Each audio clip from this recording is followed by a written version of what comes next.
Hey everybody, welcome to Cycle News. We've got another new road test for you today. Actually, our last road test of 2022. It's been a big year. Tested a lot of bikes, had a lot of fun, ridden a lot of miles, done a few cool races. So it's good to wrap this one up with a good one. Today we've just jumped off the 2023 Yamaha MT-10 SP. Now, the MT-10 is like the base model MT-10 at least. I actually gave it my bike of the year. It's my favorite bike that I've ridden in 2022, mainly because it provides exceptional value here in the United States. It was originally $13,999. I get it, right, $1 under 14 grand, but still I thought that was cool. It came under that. It's now gone up 200 bucks, so $14,199.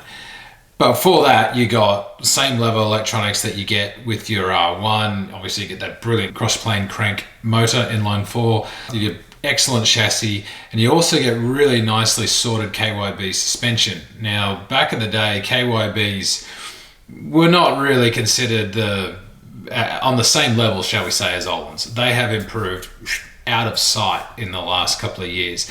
So that MT-10, the base model MT-10, really got my attention, and as a result I gave it my bike of the year. Honorable mentions was the Z900 RS, just loved that SE. It's Z900 RS SE Kawasaki, loved that bike, and the Ducati Desert X, which was a fantastic motorcycle for a first time adventure bike. Anyway, on to today's bike. Today's bike is the SP version. Now those with a bit of history knowledge inside there will remember that the SP badge is basically designed for Yamaha's special bikes. So we actually saw it first back in 2006, I think it was, for the Yamaha YZF-R1 SP. Now that was back when the R1 was the old 5-valve head.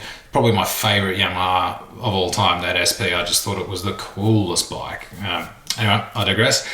So what's different? Well, the first is the price, $17,199 MSRP here in the United States. Obviously that's before you start throwing in your bits and pieces, taxes and dealer charges and blah, blah, blah.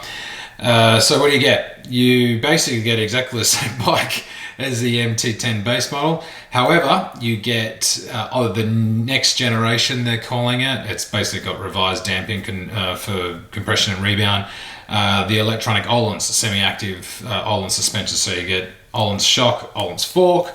You also get steel braided brake lines, which was one of my biggest concerns with the base model MT-10. I really didn't love how that initial feel was. That's probably more of a master cylinder thing than anything, but at least the steel braided lines should mitigate a little bit of that brake fade that unfortunately Yamahas have kind of become a bit known for, or at least the sporting Yamahas have become a bit known for in recent years. You also get that beautiful liquid metal Raven paint scheme.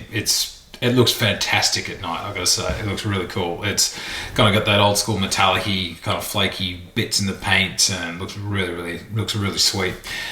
But that's it. That's all you're getting. So is $4 grand worth it to you to have electronic Ohlins? For me, yes and no. And it depends on how picky a rider you really are. I love that base model MT-10 because it's so well sorted out of the box. I traditionally have kind of liked more analog feeling suspension anyway.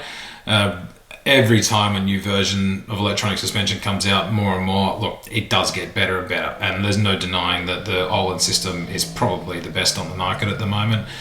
It is very, very good. Like you've got 3 automatic modes and 3 manual modes. So you can go in there and plug, if you get a bit technical, you can go in there and plug in the exact rebound, compression, preload, whatever you want. You can get in there and do that, and then have them separate as separate modes. So you can have M1 as your track mode, M2 as your commuting mode, and say M3 as your rain mode, or whatever it is that you want. Conversely, when you go A1, 2, or 3, that's basically what you get. However, when you're in the automatic mode, obviously compression and rebound are constantly adjusted compared to obviously manual when it's static, as it is. So look, the ride quality is improved. I will say this, this is what $4 grand gets you. The ride quality is definitely improved. It is cool to be able to flick and switch between modes and all that kind of stuff, although I just tend to find a mode that I wanted and stick to it. For automatic, actually I'll be honest, I only really played around with the manual modes just a little bit. because otherwise it's kind of the same bike, if you get what I'm saying, on a KYB shod base model. So I actually stuck with A2 mode, which is in between the two of them. Obviously, sort of with the A3, it becomes real plushy and soft and that kind of stuff. But A2 for me was a nice level. You could stick it in A1 and get the thing jacked right up, figuratively speaking, and then it can become a bit more of a track day kind of canyon chaser kind of a bike. But I found A2 was the right level for me. Overall, I've got to be honest, I still would probably take the base model if it were my money, if I were throwing down, simply because I think the base model is such good value. Now you're talking $4,000 difference. $4,000 can buy a lot of good stuff. You can throw a pipe on there, you can fix those brakes, you can do a lot of cool things with $4,000. Obviously, you can do the same thing with the SP. That's fair enough too. But look, overall, I mean, the only thing though, really the reason I would actually buy it is more for the paint scheme. I think the paint scheme just looks bitchin'. But overall, I don't find it's that much of a difference for the kind of riding that I do and that a lot of my friends do. Mainly they would just pick one mode and stick with it. And that's just that's the way it is, to be honest with you. On top of that too, both bikes are exactly the same engine, chassis, wheels and tires, like the electronics as well. You get all the same electronics that you get as per the base model R1. So you get slide control, and I mean, don't really know why I need slide control, but it's pretty cool to have. Brake control as well, so like it bleeds off the ABS in conjunction with your lean angle sensor.